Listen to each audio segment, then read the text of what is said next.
नमस्कार, मैं रचना शर्मा चढ़ती कला टाइम टीवी देख रहे हैं सभी दर्शकों का स्वागत करती हूं। आप देख रहे हैं top 10 news.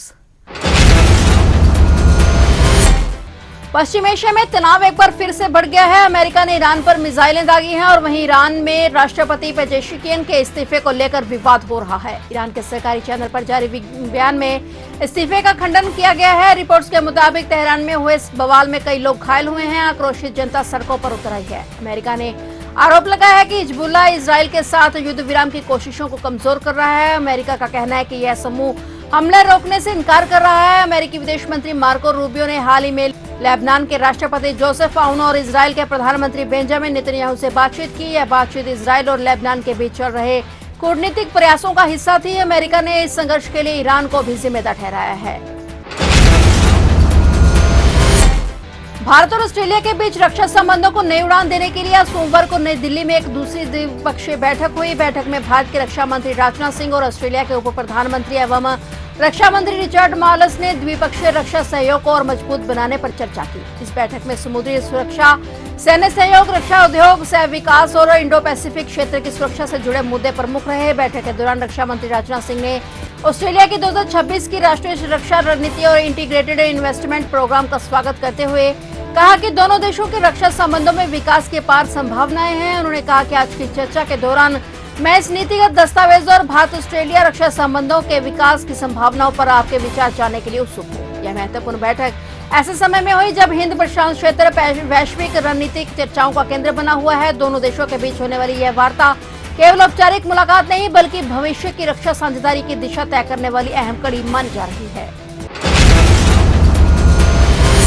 Bharatiya Janata party के राष्ट्रीय अध्यक्ष नितिन नवीन ने आज सोमवार को दिल्ली स्थित पार्टी मुख्यालय में राज्य इकाइयों के अध्यक्षों के साथ अहम बैठक बुलाई है। बैठक में उन्होंने प्रधानमंत्री नरेंद्र मोदी की ओर से पार्टी के शीर्ष नेतृत्व के साथ शेयर किए गए मुख्य संदेश को प्रदेश अध्यक्षों तक पहुंचाया। गौरतलब है कि चुनाव आयोग की घोषणा के अनुसार 10 राज्यों में राज्यसभा की 24 सीटों के लिए चुनाव 18 जून को होने वाले हैं और रविवार को भाजपा कोर ग्रुप के साथ प्रधानमंत्री नरेंद्र मोदी की चर्चा इन चुनावों के साथ साथ विधान परिषदों में होने वाले आगामी चुनावों के मद्देनजर काफी महत्वपूर्ण मानी जा रही है। आज सोमवार को राज्य इकाई प्रमुखों के साथ राष्ट्रीय अध्यक्ष नितिन नवीन की बातचीत को आगे होने वाले चुनावों के लिए रणनीति को बेहतर बनाने और प्रधानमंत्री नरेंद्र मोदी के नेतृत्व वाली केंद्र सरकार के 12 साल पूरे होने के उपलक्ष्य में आयोजित की जाने वाली गतिविधियों पर चर्चा करने के लिए एक प्रयास के रूप में देखा जा रहा है। बैठक में भाजपा को बूथ स्तर पर मजबूत करना भी चर्चा का मुख्य केंद्र रहा।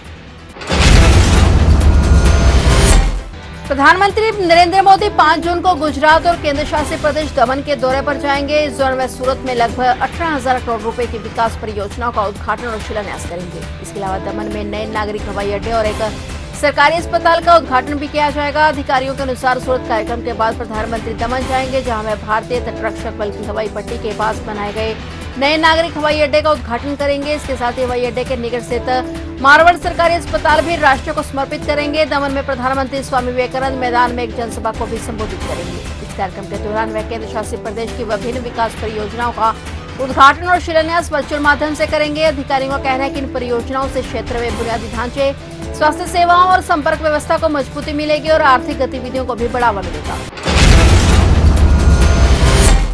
मुख्यमंत्री शुभेंदु अधिकारी के नेतृत्व वाली राज्य की पहली भाजपा सरकार का बहुप्रतीक्षित कैबिनेट विस्तार आज सोमवार को राजभवन में बेहद भव्य और गरिमामय माहौल में संपन्न हुआ। वंदे मातरम और राष्ट्रीय गीत की गूंज के बीच राज्यपाल RN रवि ने कुल 35 नए मंत्रियों को पद और गोपनीयता की शपथ दिलाई और इस मेगा विस्तार के साथ ही शुभेंदु कैबिनेट के सदस्यों की कुल संख्या अब 41 हो गई है और इस मंत्रिमंडल में क्षेत्रीय संतुलन और सामाजिक समीकरणों को बेहद बारीकी से साधा गया है, जो बंगाल में भाजपा के दीर्घकालिक रणनीति का हिस्सा है। मंत्रिमंडल विस्तार का बारीकी विश्लेषण करें तो साफ पता चलता है कि भाजपा ने उन वर्गों को निराश नहीं किया है जिन्होंने ममता बनर्जी के अवैध किले को ढाने में अपनी पूरी ताकत झोंक दी थी।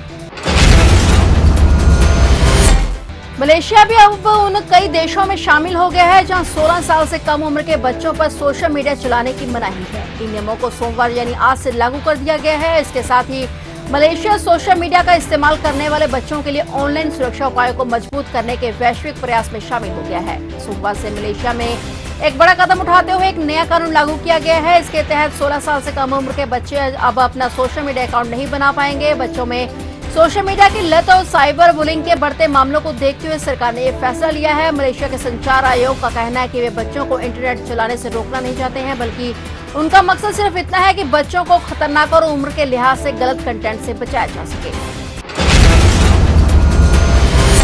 सुप्रीम कोर्ट में 5 नए न्यायाधीश नियुक्त किए गए हैं। सीजे सूर्यकांत की अगुवाई वाले कॉलेजियम ने हाल ही में 5 नामों की सिफारिश राष्ट्रपति को भेजी थी। इनमें 4 अलग-अलग हाईकोर्ट के मुख्य न्यायाधीश शामिल हैं, जबकि एक वरिष्ठ अधिवक्ता का नाम भी लिस्ट में शामिल है। राष्ट्रपति द्रौपदी मुर्मू ने इन नियुक्तियों को मंजूरी दे दी है। इस संबंध में अधिसूचना जारी कर दी गई है। इसकी जानकारी केंद्रीय कानून मंत्री अर्जुन राम मेघवाल ने दी है। उन्होंने कहा कि केंद्रीय मंत्रिमंडल ने 5 मई को सुप्रीम कोर्ट में न्यायाधीशों की संख्या 33 से बढ़ाकर 37 करने के प्रस्ताव को मंजूरी दी थी।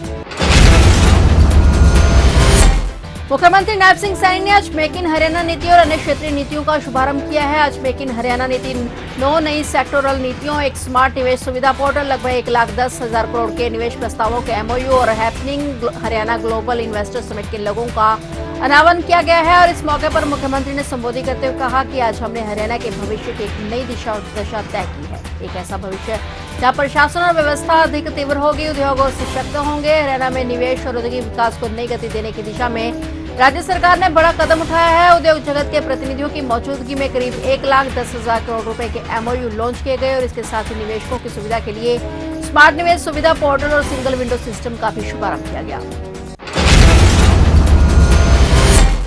उत्तर प्रदेश के मुख्यमंत्री योगी आदित्यनाथ ने आज 1 जून को लोक भवन में हाई स्कूल और इंटर के विभिन्न बोर्ड के राज्य स्तरीय मेधावियों को सम्मानित किया। मुख्यमंत्री योगी आदित्यनाथ ने राज्य स्तरीय सर्वोच्च 10 मेधावियों को 1-1 लाख रुपए का चेक, 1-1 टैबलेट, प्रशस्ति पत्र और मेडल दिए, जबकि जिला स्तरीय सम्मान समारोह में जिले के प्रथम 10 मेधावियों को 21-21 हजार रुपए का चेक, प्रशस्ति पत्र और मेडल दिए गए। राज्य स्तर पर यूपी बोर्ड, संस्कृति शिक्षा परिषद, सीएसई व सीबीएसई के हाई स्कूल व इंटर के कुल 223 मेधावियों को सीएम योगी आदित्यनाथ ने लोक भवन में सम्मानित किया, जबकि जिला स्तर पर कुल 1,459 मेधावी छात्रों को सम्मानित किया गया। मेधावियों को दी जाने वाली धनराशि कोषागार के माध्यम से उनके खातों में हस्तांतरित की गई। इस मौके पर मुख्यमंत्री योगी आदित्यनाथ ने राज्य स्तरीय मेधावियों को संबोधित भी किया।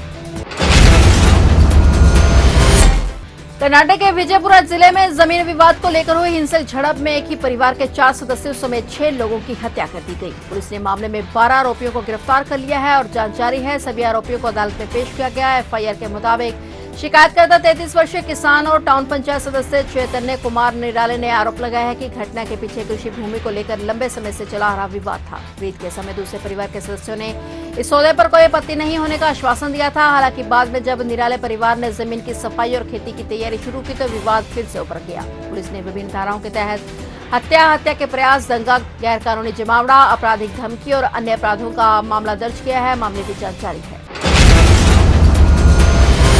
फिलहाल टॉप 10 न्यूज में इतना ही और नए समाचारों के साथ फिर से हाजिर होंगे। तब तक के लिए देखते रहिए चढ़ती कला टाइम टीवी और अब मुझे दीजिए इजाजत। धन्यवाद।